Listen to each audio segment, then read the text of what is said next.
आज़ादी मिले 79 वर्ष होने जा रहा है, लेकिन आज भी हम भारतीय नागरिकों को हमारा मौलिक अधिकार नहीं मिल पा रहा है। पता नहीं हम लोगों ने कैसी व्यवस्था बनाई। कहा जाता है कि संविधान जब लागू हुआ तो राज्य को लोक कल्याणकारी राज्य बनने की ओर अग्रसर होना था, परंतु अभी तक जैसे हम जहाँ बैठे हैं चंपारण में, मोतिहारी इसका हेडक्वार्टर है, ऐसी मान्यता है या इस तरह की बात है कि यहाँ की आबादी लगभग 55 लाख हो गई है और यहाँ जो बिहार का पटना के बाद सर्वाधिक बड़ा जनसंख्या के दृष्टिकोण से सर्वाधिक बड़ा जिला है। इस 55 लाख आबादी और इसके आसपास के क्षेत्रों को मिला लेते हैं, पश्चिम चंपारण, शिवहर, सीतामढ़ी, गोपालगंज और सिवान, अगर इन क्षेत्रों को मिला लें तो यह करोड़ों में जाए। इस करोड़ों की आबादी पर एक भी सुपर स्पेशलिटी हॉस्पिटल सरकार ने उपलब्ध नहीं कराया है। अगर यहाँ के लोग बीमार पड़ते हैं, एक कार्डियोलॉजिस्ट नहीं है, एक नेफ्रोलॉजिस्ट नहीं है, एक न्यूरोलॉजिस्ट नहीं है, किसी भी रोग का विशेषज्ञ डॉक्टर, पेट का विशेषज्ञ डॉक्टर यहाँ पर उपलब्ध नहीं है। अगर आप बीमार पड़ते हैं तो आपको 5 से 6 घंटे, यहाँ तक है स्थिति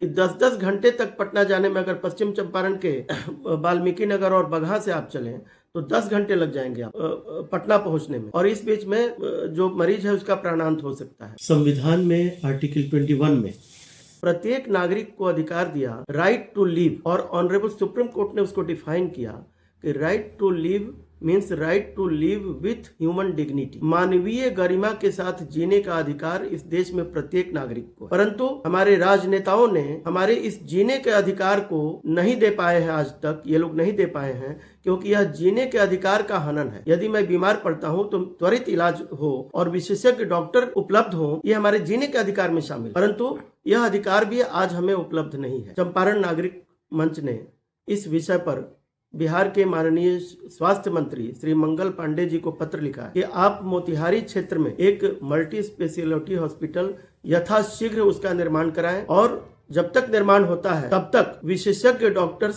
सदर अस्पताल मोतिहारी में पोस्टिंग किए जाएं, ताकि लोगों को त्वरित लाभ मिल सके। मैं चाहता हूं कि नागरिक अपने अधिकारों के प्रति सचेत हों और उसकी मांग करें। आज समस्या ये है, संविधान तो बना, लेकिन एक समस्या ये हो गई कि संविधान ने एक नागरिक को यह अधिकार नहीं दिया है कि वोट देने के बाद अगले 5 वर्षों तक उसकी समस्या को, उसकी बात को सरकार तक पहुंचाया जा सके।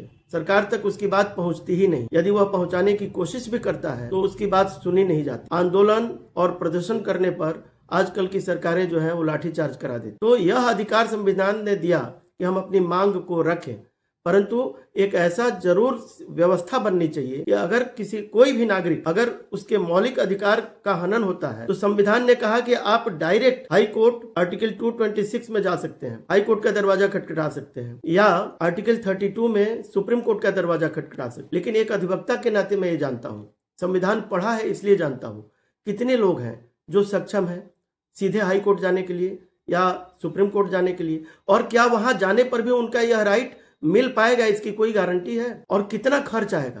तो हमने ऐसी कोई व्यवस्था ही नहीं बनाई कि जिससे एक आम नागरिक सहज और सरल रूप से अपने अधिकारों के लिए आवाज उठा सके, अपनी बात को सरकार तक पहुंचा सके। इसलिए मैं चाहता हूं कि आप सभी लोग जिनके पास तक यह वीडियो पहुंच रही, कृपया इसे लाइक करें, ज्यादा से ज्यादा संख्या में इसको शेयर करें, ताकि इसके प्रति आम नागरिक एकजुट हो और सरकार से अपने हितों की रक्षा की मांग करें।